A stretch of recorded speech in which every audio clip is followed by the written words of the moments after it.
we are going to learn the next topic, and this next topic that is the female reproductive system. चला तर मग या video लेक्चरमध्ये आपण पाहणार आहोत फिमेल रिप्रोडक्टिव्ह सिस्टीम. त्यामध्ये पहिला टॉपिक फर्स्ट टॉपिक आपण पाहणार आहोत primary sex organ. Primary sex organ काय आहे तर गोनाड्स. गोनाड्स म्हणजेच त्याला काय म्हणायचं आहे ovaries in case of female. These are pair. Pair means which having two in number. One pair means which having two in number, one which is present toward the left side, another these are present toward the right side, and these are situated on each side of lower part of the abdomen. Abdomen म्हणजे कमरेच्या तिथली जी cavity आहे, जो space आहे, जो pelvic गिडलच्या मध्ये आहे, that is also called as the pelvic cavity in which the female reproductive system these are present, having the size 3 into 1.5 into 1 centimeter in size, and these are attached by the ligaments. लिगामेंट्सनी ती attach आहे. मग इथे लिगामेंट्सचे 3 प्रकार आहे. Ovarian ligament म्हणजे ovary आणि uterus यांच्यामध्ये जे लिगामेंट्स आहे त्याला म्हणायचे ओव्हरियन लिगामेंट्स. दुसरं आहे सस्पेन्सरी लिगामेंट्स जे लॅटरल साईडला आहे, म्हणजे पेल्विक वॉल आणि ओव्हरीज जे एकमेकांना अटॅच आहे तिथे आहे सस्पेन्सरी लिगामेंट्स. आणि तिसरा टाईप आहे mesovarium ligaments, dorsally between the ovaries and body wall. Dorsal साईडला बॉडीच्या इनर साईडची जी वॉल आहे आणि ओव्हरीज जी आहे तर यांच्यामध्ये जे लिगामेंट्स आहे this is called as the mesovarian ligaments. Now we focus on the histology of ovaries. You can see in the diagram. डायग्राममध्ये तुम्ही व्यवस्थित पाहू शकता in which the two part these are mention. First we focus on the cortex region. Cortex region अगोदर आपण पाहणार आहोत. Cortex म्हणजे काय तर पेरिफेरल रिजन. पेरिफेरल म्हणजे काय साईडचा जो रिजन इथे तुम्हाला दिसतोय त्याला म्हणायचे पेरिफेरल रिजन, म्हणजेच इथे त्याचं नाव आहे कॉर्टेक्स. त्यानंतर ह्या कॉर्टेक्समध्ये आउटर साईडला तुम्ही पाहू शकता germinal lining. Germinal lining single germinal epithelial cell यांच्यामध्ये डिस्कंटिन्युएशन आपल्याला दिसते, म्हणजे ही कंटिन्युअस लाइनिंग सेल इथे दिसत नाही, मध्ये मध्ये डिस्कंटिन्युअस आहे म्हणजे ब्रेक झालेले यामध्ये पार्ट आपण पाहू शकतो. त्याच्या आतमध्ये एक लेयर आहे and this is called as the tunica albuginea. त्याला जो बिलो साईडला आहे म्हणजे आतमधल्या साईडला आहे कुणाच्या तर जर्मिनल इपिथेलियमच्या आतमधल्या साईडनी आहे. आणि ह्या सेल आहेत फायब्रस कनेक्टिव्ह टिश्यू. कनेक्टिव्ह जे फिमेलमध्ये गॅमेट फॉर्म होणारे म्हणजे जे फॉलिकल्स फॉर्म होणारे, फॉलिकल्स फॉर्म होण्याच्या प्रोसेसला म्हणायचे फॉलिकोजेनेसिस. आणि फॉलिकोजेनेसिसमध्ये पार्टिसिपेट करतात जर्मिनल इपिथेलियम सेल. फिमेलमध्ये जे गॅमेट्स फॉर्म होतात त्या गॅमेट्सला आउटर कवर असतं सेलचं आणि त्याला मिळून इथे म्हणायचे फॉलिकल्स. म्हणजे एक प्रकारे एक बॉक्स आपण म्हणू, जसं एखादी इम्पॉर्टंट वस्तू मध्ये ठेवलेली आहे आणि त्याला वरती कवर आहे, बॉक्स आहे, तशा पद्धतीने फिमेलमध्ये जी गॅमेट सेल आहे किंवा जी गॅमेट फॉर्म होतात तर त्याच्यावरती काही सेलचं कवर असतं आणि त्याला इथे म्हणायचे फॉलिकल्स. चला तर मग हे फॉलिकल्स याच्या वेगवेगळ्या स्टेप आहे.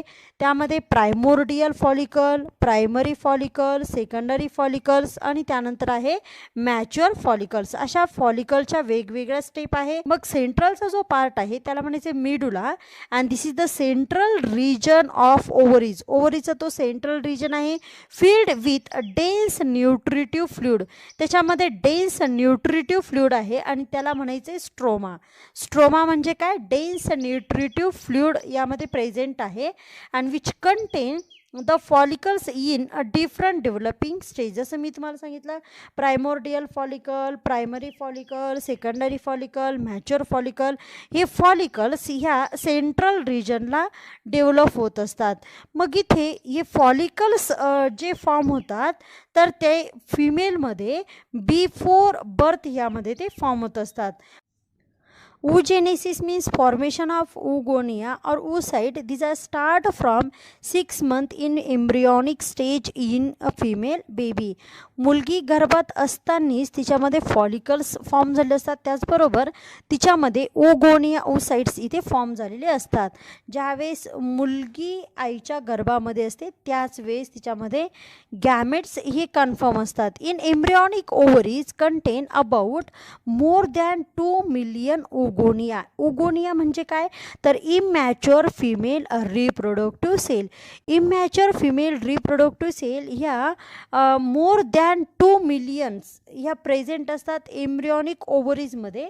म्हणजेच जी मुलगी जन्माला येण्याच्या अगोदर तिच्यामध्ये असणाऱ्या ओव्हरीजमध्ये फॉर्म झालेले असतात. आणि in embryo the follicles this having the single layer around this oogonia and this follicle is called as the primordial follicle. मग सुरुवातीला जी इमॅच्युअर फिमेल रिप्रोडक्टिव्ह सेल आहे तिच्यावरती एक सिंगल सेलचं कवर असतं आणि या सगळ्याला मिळून इथे म्हणायचं आहे प्रायमोर्डियल फॉलिकल्स. आणि ज्यावेळेस मुलीचा जन्म होणार आहे त्याच्या अगोदर म्हणजेच before the birth of female baby or before the birth oocytogenesis these are takes place in this female baby मध्ये oocytogenesis इथे होत असतं. oocytogenesis म्हणजे काय तर जे प्रायमोर्डियल फॉलिकल्स फॉर्म झालेले आहे these are converted into the primary follicles. Primary follicles तिथे फॉर्म होतात. मग प्रायमरी फॉलिकल्स कसे फॉर्म होतात तर जी इमॅच्युअर फिमेल रिप्रोडक्टिव्ह सेल मी तुम्हाला बोलले होते तिचं नाव आहे ओगोनिया. त्या ओगोनियामध्ये मायटॉसिस होतं आणि मायटॉसिस झाल्यानंतर हे असिमेट्रिकल मायटॉसिस असतं. लक्षात ठेवा हे कोणतं मायटॉसिस असतं असिमेट्रिकल मायटॉसिस.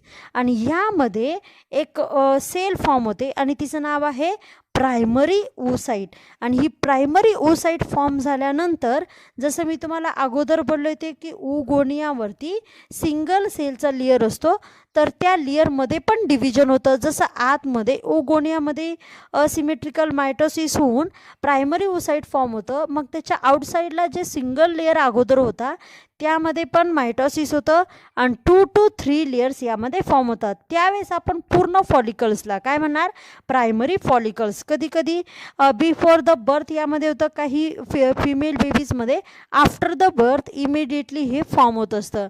त्यानंतर ज्यावेळेस ती मुलगी चाइल्डहूडमध्ये असते म्हणजे जन्म झाल्यानंतर तिच्या बालपणामध्ये तिच्यामध्ये प्रायमरी फॉलिकल्स इथे फॉर्म झाले असतात. प्रायमरी फॉलिकल्समध्ये काय असतं प्रायमरी ओसाइट असतं. प्रायमरी ओसाइट म्हणजे काय आहे तर फिमेल रिप्रोडक्टिव्ह सेल आहे. ज्यावेळेस ती चाइल्डहूडमध्ये असते त्यावेळेस लक्षात ठेवा प्रायमरी फॉलिकल्स म्हणजे त्याच्या आतमध्ये प्रायमरी ओसाइट यामध्ये असतं. अँड इन प्युबर्टी म्हणजे ज्यावेळेस मुलगी प्युबर्टीमध्ये जाते at that time the secondary follicles these are develop. तिच्यामध्ये जे फॉलिकल्स आहेत त्याच्यामध्ये डेव्हलपमेंट होते आणि सेकंडरी फॉलिकल्स फॉर्म होतात. प्रायमरी ओसाइट आहे त्याच्यावरती 2 to 3 layer of the cell आणि त्यानंतर प्युबर्टीमध्ये गेल्यानंतर त्या सेल्समध्ये ज्या वरती 2 to 3 लेयर्स आहेत त्याच्यामध्ये आणखी डिव्हिजन होतं आणि त्यानंतर तिथे फॉर्म होतात सेकंडरी फॉलिकल्स. म्हणजेच त्याला आपण म्हणा सेकंडरी फॉलिकल्स. त्या सेलचं डिव्हिजन झाल्यानंतर आतमध्ये ओसाइट्स असतं आणि त्यावेळेस आपण त्या फॉलिकल्सला म्हणणार सेकंडरी फॉलिकल्स. त्यानंतर एक सेकंडरी फॉलिकल्स यामध्ये डेव्हलप व्हायला लागतं आणि these are mature become mature and this mature follicle this is also called as the graafian follicles. एका मंथला एक फॉलिकल्स इथे मॅच्युअर होतं. फॉलिकल्स मॅच्युअर होतं म्हणजे नेमके काय होतं तर तुम्हाला सांगितलं होतं की आतमध्ये जे प्रायमरी ओसाइट आहे आता लक्षात ठेवा ओगोनिया पण डिप्लॉइड सेल आहे, प्रायमरी ओसाइट पण डिप्लॉइड सेल आहे आणि त्यानंतर ज्यावेळेस वरच्या सेलच्या लेयरमध्ये चेंज होतो त्यानुसार आपण फॉलिकलचे नेम बदलले म्हणजे सेकंडरी फॉलिकल्स. आणि त्यानंतर ज्यावेळेस एका मंथला जनरली एकच फॉलिकल्स मॅच्युअर होतं. काही फिमेल एक्सेप्शन असतात त्यांच्यामध्ये एका मंथला 2 पण फॉलिकल फॉलिकल्स मॅच्युअर होऊ शकतात, पण जनरली एका मंथला एकच फॉलिकल्स मॅच्युअर होतं. जे प्रायमरी फॉलिकल्स आहे त्याच्यामध्ये आता इथे काय होतं, मिओसिस. आणि मिओसिस होताना आता तुम्हाला माहिती आहे की मिओसिस सेल डिव्हिजनमध्ये आहे मिओसिस फर्स्ट आणि मिओसिस सेकंड. मग इथे सुरुवातीला काय होतं, मिओसिस फर्स्ट. प्रायमरी oocytesमध्ये मिओसिस फर्स्ट होतं आणि मिओसिस फर्स्ट झाल्यानंतर इथे सेकंडरी oocyte इथे फॉर्म होतं. फक्त काय होतं, मिओसिस फर्स्ट. मग मिओसिस फर्स्ट झाल्यानंतर इथे जी सेल फॉर्म होते तिला म्हणायचे secondary oocytes. And at the time of ovulation, ज्यावेळेस फिमेलमध्ये ओव्हुलेशन होतं, ओव्हुलेशन म्हणजे काय, MC पिरियड म्हणजे काय, हे आपण पुढे पाहणारच आहोत या टॉपिकच्या नंतर. चला तर मग ज्यावेळेस फिमेलमध्ये ओव्हुलेशन होतं, ओव्हुलेशन म्हणजे काय, तर फॉलिकल ब्रेक होऊन त्यातून oocyte बाहेर येणे. आता कोणतं oocyte बाहेर येणार आहे, तर सेकंडरी oocytes. कारण प्रायमरी oocyteचं काय फॉर्म झालं, सेकंडरी oocyte इथे फॉर्म झालं. मग ओव्हुलेशन म्हणजे असा पिरियड की ज्यावेळेस फॉलिकल ब्रेक होतं म्हणजे तुटतं आणि त्यातून कोण बाहेर पडतं, सेकंडरी oocytes यामध्ये बाहेर पडतं. मग हे सेकंडरी oocytes ज्यावेळेस बाहेर पडतं त्याला आपण म्हणतो release of secondary oocyte from the follicles and then these wait for the fertilisation. मग हे सेकंडरी oocyte वेट करतं, कशाचं वेट करतं, फर्टिलायझेशन. फर्टिलायझेशन म्हणजे काय, fusion of male and female gamete. म्हणजे सेकंडरी oocyte हे असं oocyte आहे की ज्यामध्ये जर स्पर्म फ्यूज झाले म्हणजे फर्टिलायझेशन झालं तर मिओसिस सेकंड होतं, नाहीतर मिओसिस सेकंड होत नाही. आणि हे वेट करतं फर्टिलायझेशनसाठी. जर फर्टिलायझेशन नाही झालं, स्पर्म तिथे नाही पोहोचले, तर ते जे सेकंडरी oocyte आहे ज्यामध्ये जे कसं तयार झालं आहे, फक्त मिओसिस फर्स्टनी, ज्यामध्ये अजून मिओसिस सेकंड झालेलं नाही आहे, असं जे सेकंडरी oocyte आहे ते ब्लड सहित रिलीज होतं. व्हेजेनामधून तो फ्लो बाहेर पडतो. हे ब्लड आणि जे अनफर्टिलाइज किंवा नॉन फर्टिलाइज जे सेकंडरी oocyte आहे ते रिलीज होतं आणि त्यालाच आपण म्हणतो मेन्स्ट्रुअल फ्लो. त्यालाच इथे मासिक पाळीचा फ्लो इथे म्हणलं जातं. प्रायमोर्डियल फॉलिकल्स मुलीचा जन्म होण्याच्या अगोदर मोर दॅन 2 मिलियन्स असतात, पण त्यातले काही डिजनरेट होतात. डिजनरेट म्हणजे काय, नष्ट होऊन जातात. And before the birth of this female baby the 1 million this primordial follicles these are present and 1 million primordial follicles are present each ovary. एका ओव्हरीमध्ये 1 मिलियन प्रायमोर्डियल फॉलिकल्स त्या मुलीच्या जन्माच्या वेळेस म्हणजे फिमेल बेबीची ज्यावेळेस बर्थ होते त्यावेळेस 1 मिलियन प्रायमोर्डियल फॉलिकल्स एका ओव्हरीमध्ये प्रेझेंट असतात. birth to puberty, some primordial follicles these are degenerate and only the 40,000 remain at the time of puberty. मग ज्यावेळेस मुलीचा जन्म झाल्यापासून प्युबर्टीमध्ये जाईपर्यंत तिच्यामध्ये काही फॉलिकल्स पुन्हा डिजनरेट होतात आणि त्यातले फक्त 40,000च रिमेन राहतात प्युबर्टीमध्ये. आणि प्युबर्टीमध्ये गेल्यानंतर देखील त्या फिमेलमध्ये एका मंथला एकच फॉलिकल्स मॅच्युअर होतं आणि ती मुलगी प्युबर्टीमध्ये नियर अबाउट 11 to 13 इयरची असताना जाते. आणि फिमेलमध्ये MC पिरियड म्हणजे एका मंथला एक जनरल फॉलिकल्स मॅच्युरेशन हे फक्त 45 to 50 इयरपर्यंत चालतं. म्हणजे जर आपण इथे कॅल्क्युलेशन केलं तर 40,000 जे ओव्हुल्स आहे किंवा जे 40,000 फॉलिकल्स आहे ते सगळेच्या सगळे इथे मॅच्युअर होत नाही आणि ते कंटिन्युअस डिजनरेट होतात. And that degenerated follicles or is called as the atretic follicles. जे रिमेनिंग डिजनरेट फॉलिकल्स आहेत त्यांना म्हणायचे ॲट्रेटिक फॉलिकल्स. आणि ज्यावेळेस मुलगी प्युबर्टीमध्ये जाते म्हणजे 11 to 13 इयरमध्ये ज्यावेळेस तिला फर्स्ट MC पिरियड होतो म्हणजे ज्यावेळेस तिच्यामध्ये फॉलिकल्स मॅच्युअर व्हायला लागतात त्यावेळेस तिच्यामध्ये जो पहिला मेन्स्ट्रुअल फ्लो येतो तिच्या लाईफमध्ये त्याला म्हणायचे मेनार्क. ज्यावेळेस त्या फिमेलमध्ये मेन्स्ट्रुअल सायकल ही स्टॉप होणार आहे म्हणजेच मेन्स्ट्रुअल फ्लो तो स्टॉप होणार आहे. And this is called as the menopause. त्याला म्हणायचं आहे मेनोपॉज. 45 to 50 इयर्सची ज्यावेळेस ती फिमेल होईल त्यावेळेस तिच्यामध्ये ज्यावेळेस मेन्स्ट्रुअल फ्लो किंवा मेन्स्ट्रुअल सायकल स्टॉप होणार आहे त्यावेळेस त्या कंडिशनला म्हणायचं इथे menopause. To learn the next part that is the accessory reproductive system part in internal reproductive system, and this is the first fallopian tube. Fallopian tube, this is also called as the oviduct, which having the pair. These are present in both sides, left side as well as right side, and which having the length 10 to 12 centimetre. जी length किती आहे 10 to 12 centimetre यामध्ये आहे.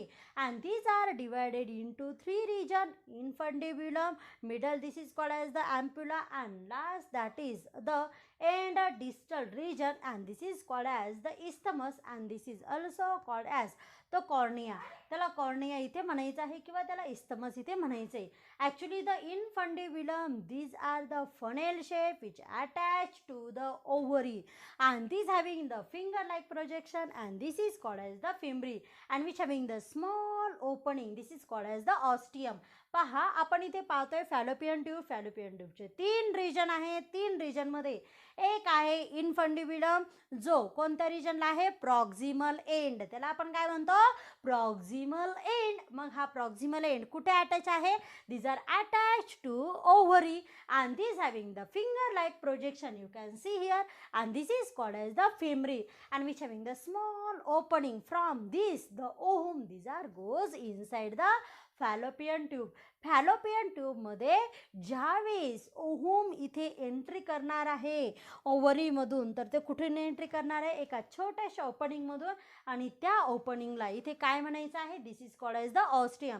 Then this ovum goes into the ampulla, and ampulla this are the region in which fertilization can takes place, and actually the ovum which wait for the sperm. स्पर्मचं काय करत असतं ते weight करत असतं, आणि ह्या वेट किती वेळ असतो तर 24 hours. if the sperm these are reach into the ampulla, then the fertilization these are takes place only in 24 hours.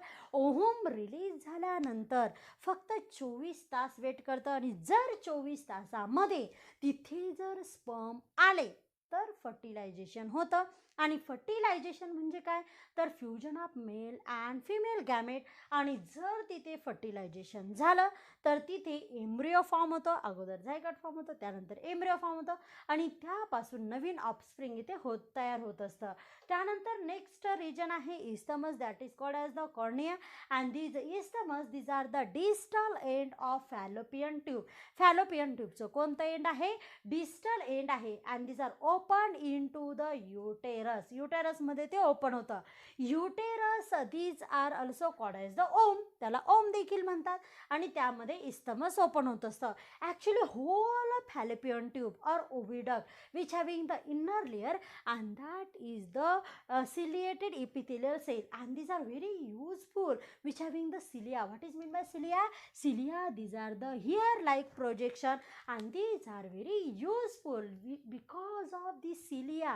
These ovum these are pushed toward the uterus. uterus कडे ते पुश करण्यासाठी कोणाची मदत होत असते सिलियाची मदत होत असते. and these cilia these are the hair like projection which are pushed to the ovum toward the uterus. And actually ovum these are the non-motile gamete, non-motile large gamete, and these are the larger than the sperm. sperm पेक्षा large आहे, and these are the non-motile, these are not carried toward itself.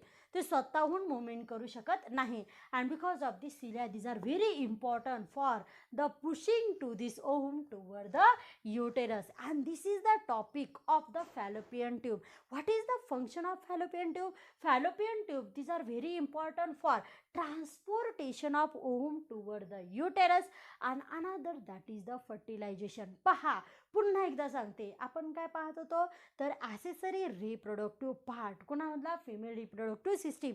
Female reproductive सिस्टीममध्ये आपण last video लेक्चरपासून पाहतोय की internal reproductive system fallopian tube, त्याला दुसरं नाव काय आहे ओव्हिडक्ट. त्याचे 3 रिजन आहे. एक आहे इनफंडिब्युलम, मधला आहे ॲम्प्युला आणि तिसरा आहे इस्थमस. मग इनफंडिब्युलम त्याचा शेप कसा आहे, फनेल शेप, मराठीतून त्याला म्हणतात नरसाळ्यासारखा आकार. त्याला फिंगर लाईक प्रोजेक्शन आहे, त्याला काय म्हणायचं, फिमरी, त्यामध्ये एक होल आहे, त्याला काय म्हणायचं, ostia. This are very important for all medical exam. And the middle region this is called as the ampulla, in which actually the fertilization this are takes place. And last this are the isthmus. अशा पद्धतीने आपण इथे region पाहिले. त्यानंतर यामध्ये पहिले की these are the highly coiled and which having near about each having the 10 to 12 centimeter and these are the pair. Remember, these are the pair आहे आणि each having the length 10 to 12 centimeter and these are present in both side, that is left side as well as right side. Now we are going to focus on the middle region and that is called as the uterus ohm. आता आपण मधला part पाहू. मधला part कोणता आहे, uterus किंवा ओम, आणि त्याला मराठीतून म्हणतात गर्भाशय. फिमेलचं जे गर्भाशय आहे, आता ह्या गर्भाशयाबद्दल आपण माहिती पाहणार आहोत. आता फिमेलचं जे युटेरस आहे त्याला 3 लेयर आहे, 3 पडदे आहेत. आता आउटर, मिडल आणि इनर. मग आउटर जो लेयर आहे this is called as the perimetrium, त्याला म्हणायचं आहे पेरिमेट्रियम. आणि this is the outer peritoneal membrane. Middle जो आहे त्याला म्हणायचं आहे myometrium. This are made up from the smooth muscles. आणि जिथे जिथे मसलचा कॉन्टॅक्ट येतो किंवा जिथे जिथे मसलचा टॉपिक येतो तिथे लक्षात ठेवा की मसल सेलमध्ये एक स्पेसिफिक टाईपचे प्रोटीन असतात की ज्यांच्यामध्ये ॲबिलिटी असते contraction and relaxation, contraction and relaxation. And actually this myometrium, these are very useful at the time of perturbation of the birth. म्हणजे बाळाची ज्यावेळेस बर्थ होणार आहे, पर्च्युरेशन ज्यावेळेस होणार आहे त्यावेळेस मायोमेट्रियम हे खूप युजफुल असणार आहे.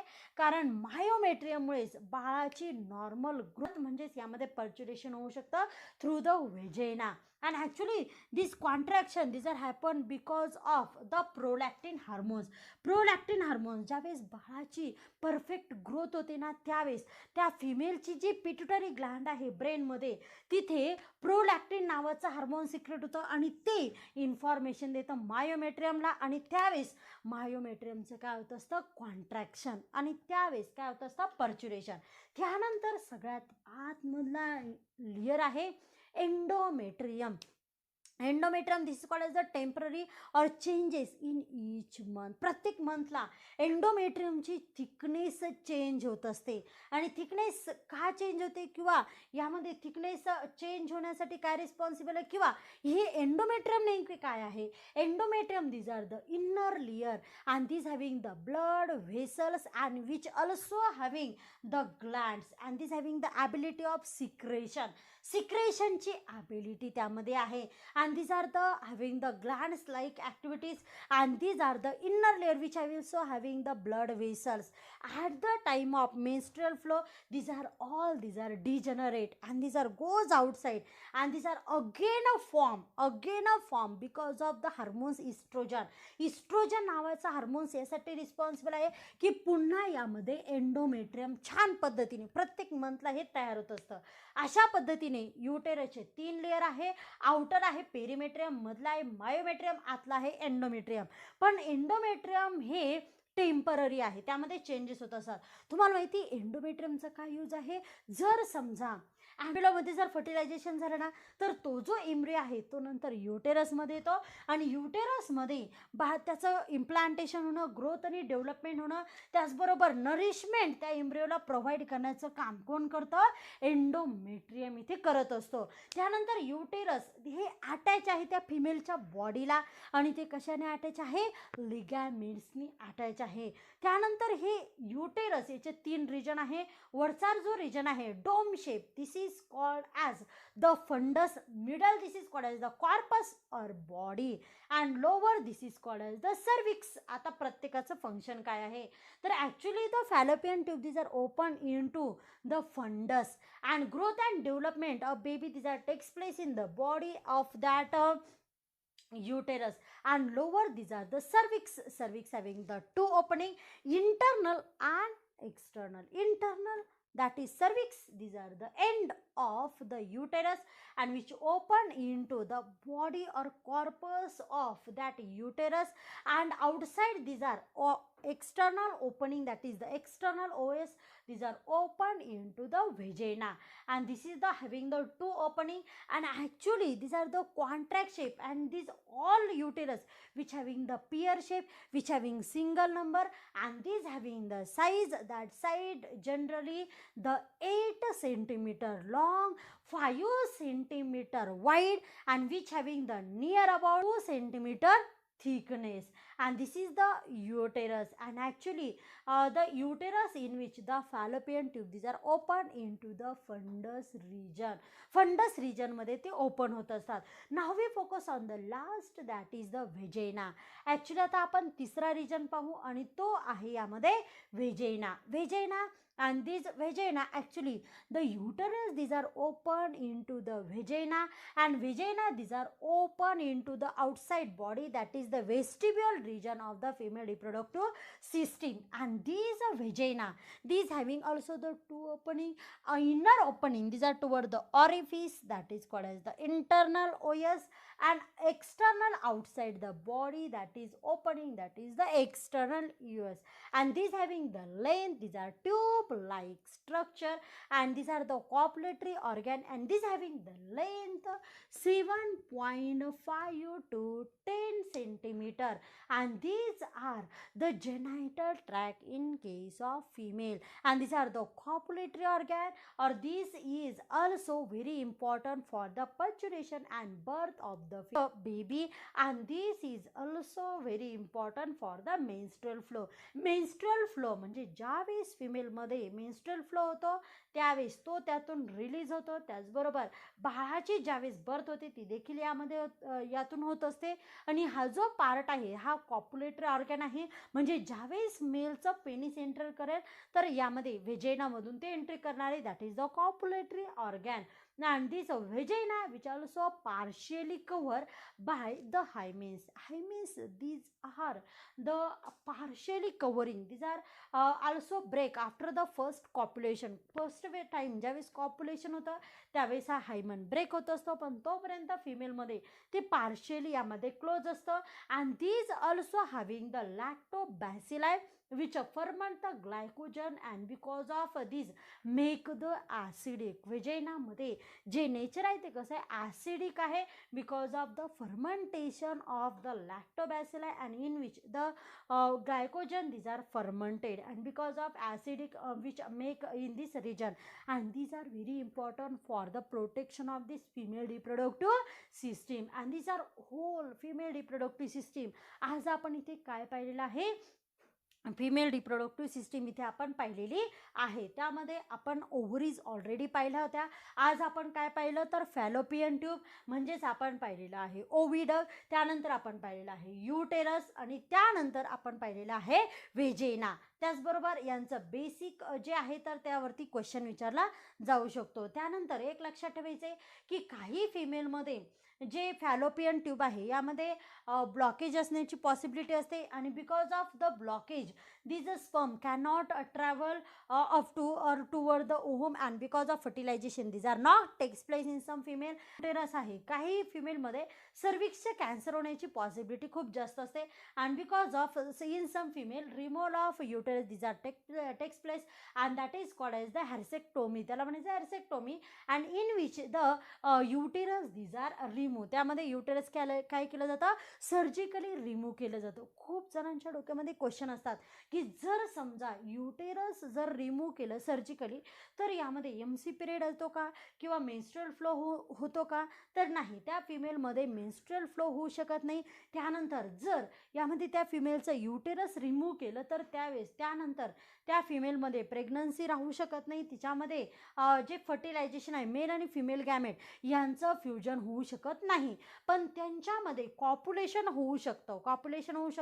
कारण कॉप्युलेशन कुठे होतं, व्हेजाइनामध्ये, परंतु त्या फिमेलमध्ये प्रेग्नन्सी राहू शकत नाही, तिला मेन्स्ट्रुअल फ्लो त्यानंतर येत नाही. Meet in next video lecture. Thank you so much.